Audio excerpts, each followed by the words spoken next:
Hey guys, Happy New Year's. So I wanted to open up with something that kind of meant a bit more to me. Yeah, I guess here we go. Sometimes life it's not about winning or losing. Uh, I have felt so many times people kind of value each other or moments upon if it was a good or a bad or just simply that. When I feel like obviously life is a lot more dynamic than that and more special. Obviously I'm not going to be able to do. I don't think I'll be able to do this conversation nearly the amount of justice that it deserves, but I want to speak on it nonetheless because I think it is something that needs to be spoken on, especially nowadays. You have so many people, and it's jokes nonetheless, but you'll be like, nah, I'm better. Nah, I'd win. Oh yeah, look at that guy that's just so strong, so good. And then everyone else is just kind of discarded for, or they're not seen in that light that I think they're supposed to be. But it's not those moments that really define people or really define moments, and I want to really get into that. Um, One of my favorite movies, and I know a lot of other people's favorite movies, is Rocky. And when you look at Rocky, the first Rocky in particular, the other ones are okay in my opinion, but the first one, that's a diamond in the rough because of the fact that in that one, Rocky goes against insurmountable odds as he is a poor man with basically close to darn nothing. Okay, going against someone that is a literal champ, right? Um, and he's not the smartest, but he puts his effort forth, and you see that in the very end as well, where sure, spoilers if you haven't ever seen it, but he doesn't win, obviously. But as he's fighting, as he's going, the look on Rocky's enemy, right, Apollo Creed, the look on his face when Rocky keeps getting up again and again and again, that look of fear, of dread, of I can't break this man. It was almost to me, it's kind of beautiful to know that that's the kind of overwhelming determination that someone had. And yet again, Rocky lost. And yet so many people beloved that movie. Why? Why is it that despite losing, all that suffering, being essentially for nothing, why did it mean so much to everyone? And I think it's because obviously it wasn't for nothing. All that hellish time that he spent working on himself, it didn't mean nothing. It added up to something. So within this video, I'm going to be telling a lot of stories, more or less, and a lot of these are probably going to be repeating for other videos just because I think they're big, but this video in particular, I want to just, get these out there. This one story is actually one of my favorite of all time. This is when I think I was either, around maybe, kindergarten, first grade, I was very young, but, very, very early on, I want to say maybe, even up to third grade, so the years vary, but it was when I was very young, elementary, right? And, there was this thing called a fun run, right? But essentially you had to run miles across from so we had this little track, right? You start from the track and you went all the way back. So there's also this little I guess you could say the baseball fields. All the way around that. And there's wood. So you're going for miles, okay? You're going around all this, all the way back around, and then there's a playground, go around that as well, all the way back to the track, right? That was a long, long, long run. It almost felt like a mini marathon, especially when you're that short, right? We're not the size that we are now.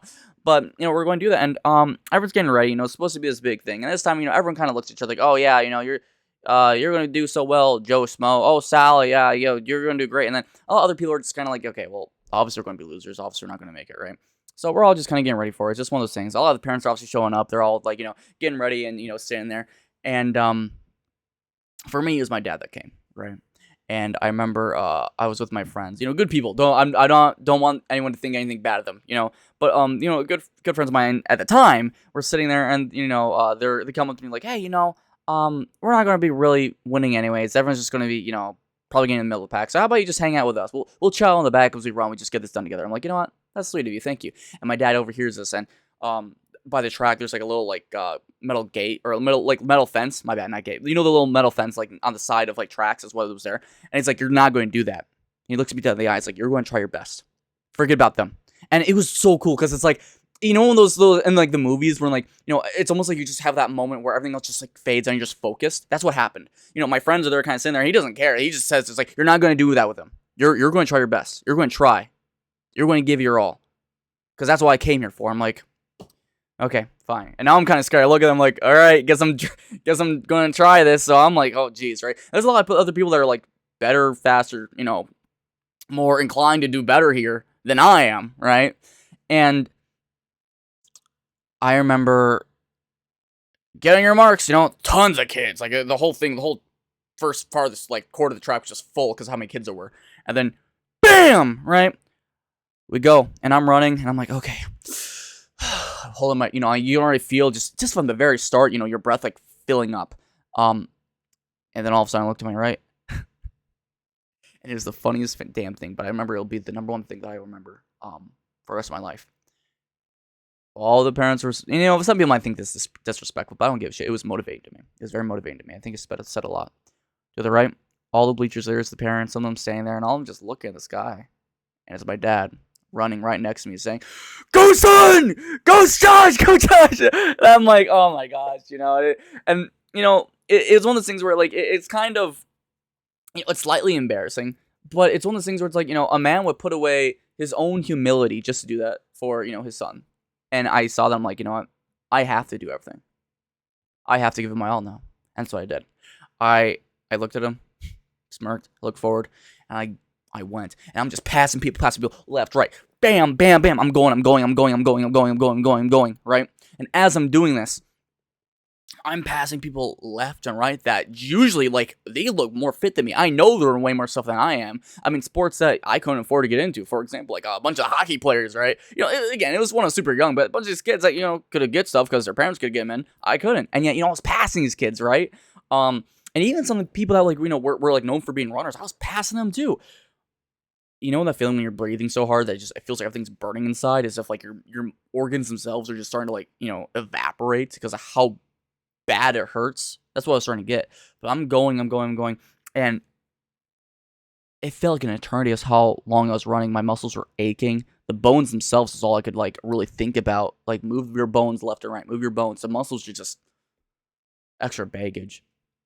Well, I get to a point where obviously I pass a good amount of people. There's a few people obviously that went way ahead of me, and I just couldn't catch up to. But eventually, I get to the end. I get to the finish line, and I'm like, wow. I look around. There's only a few people around me. And those few looked at me as if I was hellspawn. They looked at me like, how the flip did you get here? How in the world were you one of the few that made it into the top 10? I have to look. Honestly, I should double check because I don't even remember what number I was. I think it was like somewhere between either 7 or 3. Yeah, I think I was even like between 7 or 3. It was very, very in there.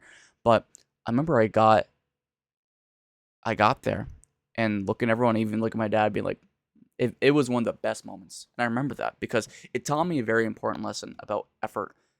All these other people, they were expected to do well. They expected it themselves. Winning is what they focused on. But for me, it wasn't about that. It was about becoming a stronger person in that moment. Exceeding my limits there and now. And obviously making my father proud. And I mean, I'm not sure if you'll remember that, but I remember that. And I was very happy about that. Now, again, this is a story about winning and losing. So, I remember when I was in wrestling, now let's go up to middle school.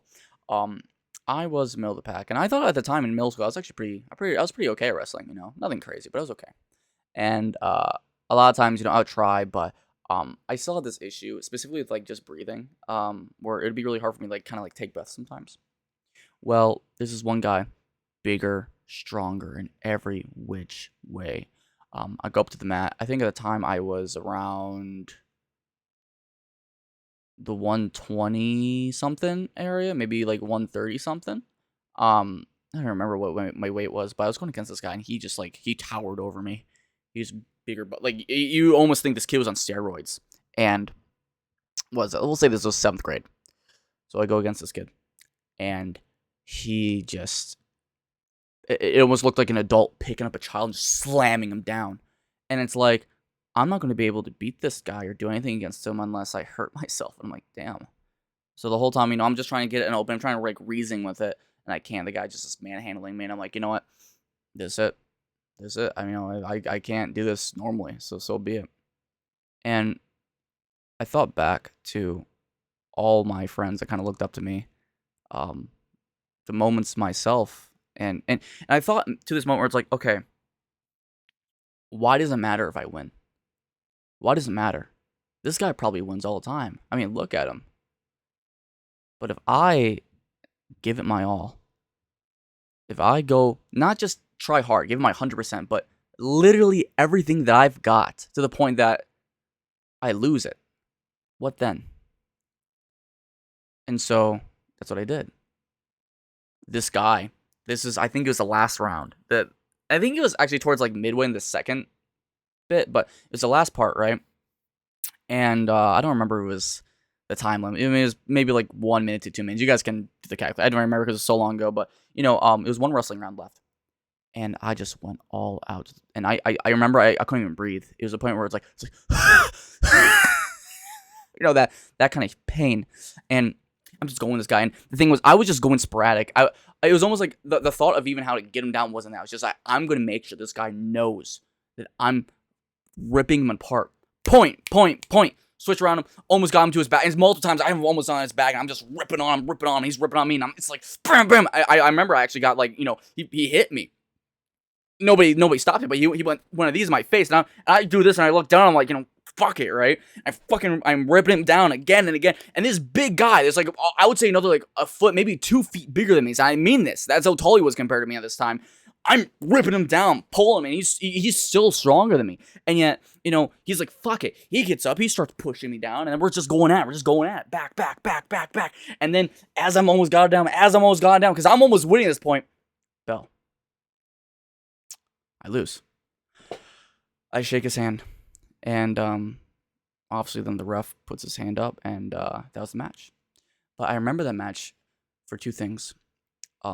Again, the ref looks at me, and he smiles.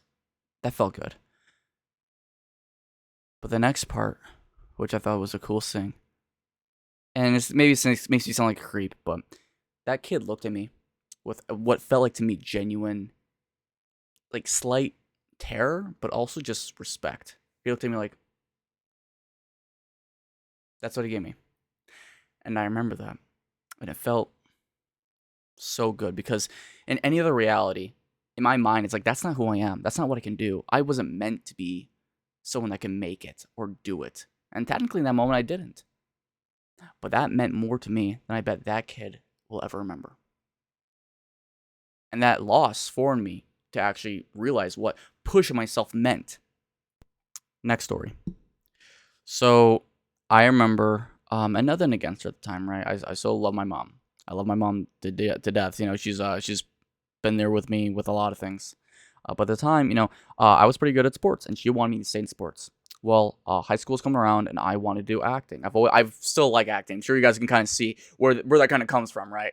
But I was really big into acting, and she didn't like that, so she refused during the first part to even drive me there and back from school. And the school was miles away from the house, right? So I was like, I remember this really bothered me, because all these other boys, girls, you'd at least get rides from their friends, from family members. I was the only one just sitting there that didn't get rip. And I remember sitting there after school, like, no one gave a rat's ass about me. They looked at me, I was like, well, there's fucking Josh, right? And I'm sitting there like, well, fuck, this is my reality. This is my fate. Well, I really wanted to get in this one play. Probably wasn't going to mean a whole lot, but I really wanted to do it. So I remember just after one day, I was like, what? I'm going to audition for it. And I did that. And I actually got a really pretty dang good role in it. It was one of the bigger roles. So I remember I was like, holy crap. So I sat there, I'm like, you know what? I'm doing this. My mom, I told her family members, everyone's like, whatever, it's okay. But I knew if I wanted to prove that I actually cared about this, I had to do this. I had to do something that I knew only God could support. So every single day, and this was around the time where it was cold out, bitter, all the way from fall into early-ish winter, I was, or after school, it would be about an hour. I'd have to get my bag on, strap it tight, do a little clamp, and I would run home. And as the buses are going, as people are laughing, as everyone, that's driving is looking at me like, what the fuck is Josh doing? I put my backpack on, I'd literally run home. I hate to say it, but there's like those jokes about like, oh, went back in my day. I can literally say that, because that's what I had to do in order to make this happen. When all the other girls, would be done with their little drama practice and have a good time, I would be I'd go, and I'd be hiking. I remember sometimes it got dark early, and again, that's how I ran home. I ran home when it was close to pitch black out. I remember some of the worst times is when it got so snowy that I literally had to trudge through them. It came up to my leg, like here's my legs. It came right here, and I had to like just stomp through the snow, and that sucked. I'll tell you what, it was kind of cool how big my legs got, but I remember that because all those other people had it so much better, and you could say that they got it easy, but with me, and don't get me wrong, it's not like from that play I inherently got any awards or as much notoriety, but it felt good to me. And I do feel like once I actually did the play, my family started to like realize, yeah, he's pretty okay at this. And I remember all the times I had to, suffer to just make that happen compared to, the easier route with all the other guys doing like other sports. And I'll forever be very proud of that. So yeah, that's also another good thing for me. There's a lot of wrestling stories I can think of actually the more I'm thinking about it. I remember there's another one where I kept going with this guy to the point where he literally just kept headbutting me. And I think it got to like a point where it was like we got into a tie, but I remember just like at the very end, clearly, and it was because I can't lie, it was totally just because the ref was like just being very it wasn't paying attention. But it got to the point where my face was just black eye swollen, all of that. I'm standing there, and you can just tell like everyone watching was like, holy crap, There's a lot of moments like that I remember. But I will tell two more stories. Okay, this next one is actually one when I was in high school. It was for the college play. I was really dumb of me to audition for this, but there's a lot of things where I remember it was about me trying to do things just for the sake of maybe making it, maybe getting into it.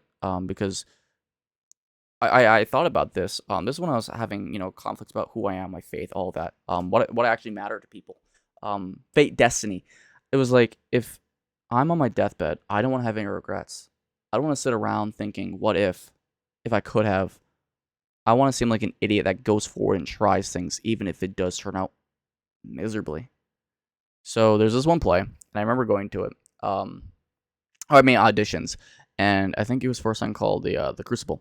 Well, I go there, and it's mainly for they needed a bunch of women, especially younger women, and then more older adults. Well, I'm very short, and that's probably one of the main reasons. But I remember all these other guys around me, and I gave them my all. I read the script, and not to kind of toot my own horn, but like you could tell, like compared to compared to the other guys, I had a lot more experience, and it was really cool because it was almost as if like I was just like showing off like a giant booklet of all I've learned throughout the years, especially with obviously what I've had to go through to just even get to the front door, right?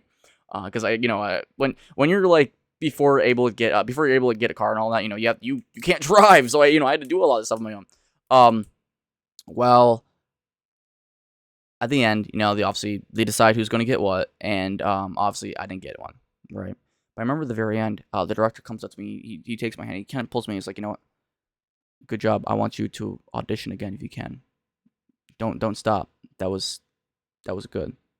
And obviously you can take my word for it or not, but the way he looked at me, it's one of those things where it was almost as if like he's trying to like speak to me like just one-on-one, like throwing everything out like in my soul kind of thing. He's just looking at me like that.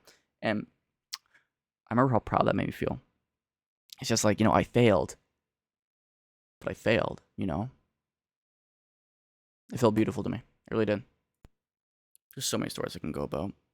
I remember, honestly, another good story is with my faith, I remember there'd be so I wanted to learn more because I felt like so many people around me were just speaking about Christianity, but I didn't even believe it. They couldn't even tell me a verse, and I'm sitting there like, okay, am I just supposed to believe this just to belong? Like, hell no. I was like, what? I want to find out what's actually going on. And I remember that's when I started reading the Bible. And that was such a hard road. I remember sitting there and just over and over again. Like, I'd read these passages and be like, what the hell does this mean? And I'd sit there and just, I almost get like teary-eyed because it's like, I'm too stupid to realize what the hell is even telling me sometimes. Because I was reading the King James Version. That was my first one. And if you guys don't know, like, I would argue it's not the worst, but it definitely is kind of hard, especially when you're just trying to get like everything, right? Really understand it all. But I remember trudging through that over and over and over and over and over and over to get that. And dude, I cannot tell you how many times I failed to understand shit. And I would sit back and be like, no, I can't do this. I can't do this. And you had to go back to it again and again and again. And damn, that was such a beautiful feeling. I remember the same thing with working out. I mean, there's so many times where like I'd work out, I'd be the smallest guy in the gym, the smallest, and yet I'd be there the earliest and the latest. And this is when I was in college. I would go in all the time, and there'd be all these big guys, and they'd be the ones that notice actually. Everyone else would kind of look at me like, especially the women would kind of be rude. They'd be like, but the big guys, they're super supportive. And it got to the point where, obviously, if you guys have ever seen, like, when I looked bigger in my thumbnails, that was because I was working out there. And there's this one guy, every single day, I'd be doing, like, you see guys next to me doing crazy weight, and out here, I'd be the one doing, like, 25 on each side for bench, like, barely doing 5, like, but I'd be going every day. And I remember one day, there's one of the biggest guys in the gym, he comes around, he sees me, he's like, hey, how you doing? And, he's like, you know what, you're doing great. Just remember, it doesn't matter how old you are, doesn't matter where you're at, don't give up on this, because you, especially with your body type, you're going to do great. And this is more just, because we started talking about bodybuilding, and just, again, it's some of those things that feel great. Not winning, being the failure, I really do think is something that's beautiful. I can't remember what the book it was, but I believe it's something about chasing failure. I think that's literally the word, or not the word, the sentence I'm looking for the title of the book, chasing failure. I remember that title of that book. I gotta find it's a little tiny one, but it was so beautiful. Such a beautiful meaning and title, because that's what so many people fail to do. It's always about, oh, well, I gotta win this first time. I gotta do it great. And it's not about that. It's not even about just trying. It's about giving your all and actually getting something from that experience. Because there's so many people that will try things and they won't get anything from it. They won't understand the moment. They won't let it encapsulate them. They won't actually dive in and take everything they can out of that moment and live. It's not just about winning. It's not. And I've learned that so many times, and I'm so blessed for it.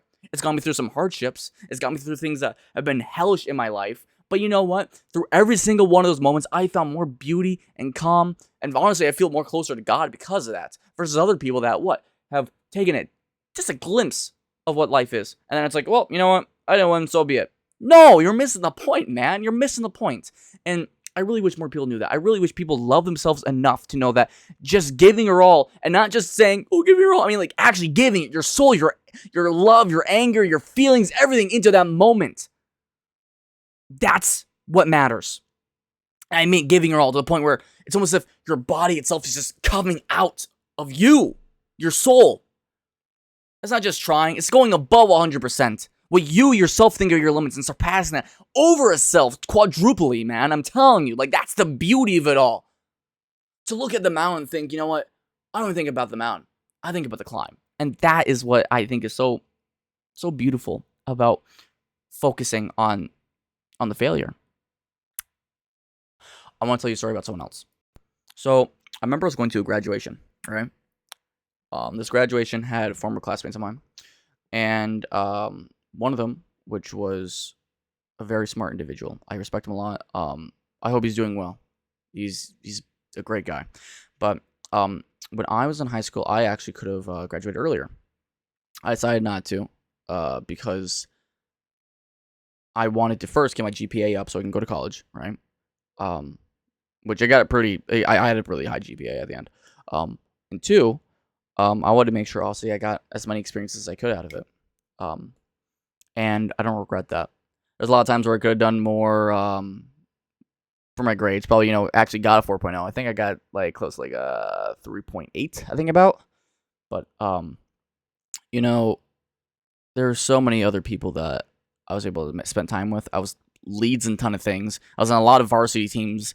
I was able to go and do so many fun things with people, meet so many friends. Like, it was worth it for me. And a small sacrifice for, that a little bit more, I spent it on that. And I don't regret that. And I'm so blessed for that. I really am. But this other friend of mine, let's just say acquaintance, because that's really what he really more was at the time. Very nice one, but he was just very shut off, right? That guy I'm talking about, he was very shut off, kind of closed off to himself and only himself. Well, he had a very good GPA, and time comes forward, right? We go to graduation, and he's the Val Victorian, which he deserved it, absolutely. He worked his tush off. But he goes up to the stand, he's like, you know what? All the times that I could have gone to these giant events, these times I could have hung out with friends, these times that, I could have been in certain activities, I decided not to because I want to focus on my grades for my family, for my, colleges, for the school, to please my teachers. I did that. I did well. I've done the best at the school. And I am the one standing here before you. And yet, I'm the one also to tell you that I regret it. I did well. But if I could do it all over again, I would go back and I would spend time with my friends. Because I'm never going to get that back. Just for a few points. And I remember saying that. And, also I don't have it 100%, but that's as close as I can remember. I remember the silence in the audience. The most beautiful silence. Because you could tell that everyone could see him pouring his heart out, being genuine. This guy that, again, worked his tush off. Fucking genius. And yet he's telling everyone that he envied the man that, the people that were able to kind of just live out their lives. I think sometimes sacrifice is there, but it's also like, again, you got to realize what you're going for. If there's a guy telling you that, even at the top, it's not always the prettiest, what does it tell you? You got to really look at yourself and realize what you're trying to fight for, what you're trying to live for. And I'm going to finish it off with this. One of my favorite moments of all time is from an anime called One Punch Man. It is a moment in one of the middle episodes where essentially there is this fish king coming up, right? And it's a very cataclysmic event, right? It's like superhero show if you haven't already seen it, right? But essentially, there's a stadium, and he's going to go and essentially kill everyone there, right? Because he's taking over the surface. No heroes are there. Except, and all the heroes that have gone there have been defeated. They've been beat up. One rolls in. The one that has no powers. Moomin Rider. He comes up on a bike and he goes, shh, bikes up. And then he tells everyone to stop. And this giant fish guy, like, he looks like a Godzilla of how big he is. He looks down at this guy and he starts laughing, making fun of him. And Moomin Rider just stands there, puts his fists up, and essentially he gives a speech. And he essentially saying it doesn't matter if he wins or loses. What matters is what happens right here, right now. I don't think a lot of people got it. Because after that, obviously, the fishman grabs him. Smash, smash, smash, smash. Right? Beats him up. He gets up again. And he gets prepared. His glass is just destroyed, beat up. Blood coming down his face. I remember that look. Just a silly anime. Just a silly show. But the look of, these people in the stadium just looking at them with beauty, with honor, and the other heroes just with horror. And yet this guy, with no fear in his mind, ready to throw it all away. That is the epitome of what I'm talking about today. I think chasing failure is beauty. And I think that winning isn't always it. I think there's something in between that. And I think it's that process that you got to focus on. It's not just only that, because obviously the process itself, and you think about that as boring, but it's about when you do encapsulate yourself in these things, you got to live in that moment to give it your all. Because it's not, and I mean this literally, it's not about always the victory. It's about what are you going to pull out of the situation that you can get? How passionate are you about this? What are you going to do about it? Because trust me, my friend, you have so much to offer. You have so much, more than I think any man or woman can tell you. And I don't think people tell that enough. I'm sure that you guys have probably, whoever's listening to this have probably gone to a few games and have lost. And yet, you have some idiot telling you that, oh, well, this loss, damn, right? No. There's beauty in that to be taken. Sure, can you do better? Then do better. But it's always about what you've done. It's always about what you can offer. I'm sure there's been many times where you tried to apply for a job and you failed. So be it. Beautiful. Let's move on. Let's keep doing it. Let's keep working on what we can do. There's probably been many times where you've tried for a girl. And, oh, well, that relationship, I tried for it. That went miserably. You tried. And I'm proud of you for that. There's so many people that are even too scared to do that. And yet, here you are doing all these amazing things. I want you to know how proud I am of you. How proud God is of you. And how so many people wish they could be you. I'm not saying that, you should do things haphazardly. But I'm telling you that you don't want to regret not giving your all. I don't want you guys to just focus on what the world tells you is good or bad. Because oftentimes, it's wrong. Oftentimes, it's a perversion of what reality even is. You guys are blessings, and you really need to know that. And I want you, whatever you're going to do, whether there is actually just you or multiple people, I want you, through this grid of electrical microconductors, to know how special you are and what you can do going forward, despite what hell you might be encountering now or how boring your life might be. There is more to just a check mark or an X, and you're the deciding factor. So that's my rant. Love you guys. Thank you so much for watching this, and I hope that this somewhat means something to you. I wanted to get this out because I felt like I had to, and to start off the year, and just honestly, I want my soul to be out there with what you guys are maybe going through yourselves. Maybe this meant nothing. Maybe it's just me yapping, which it was, but yeah. So smile, keep it up. Now let's fight for a future so bright. See what you rise.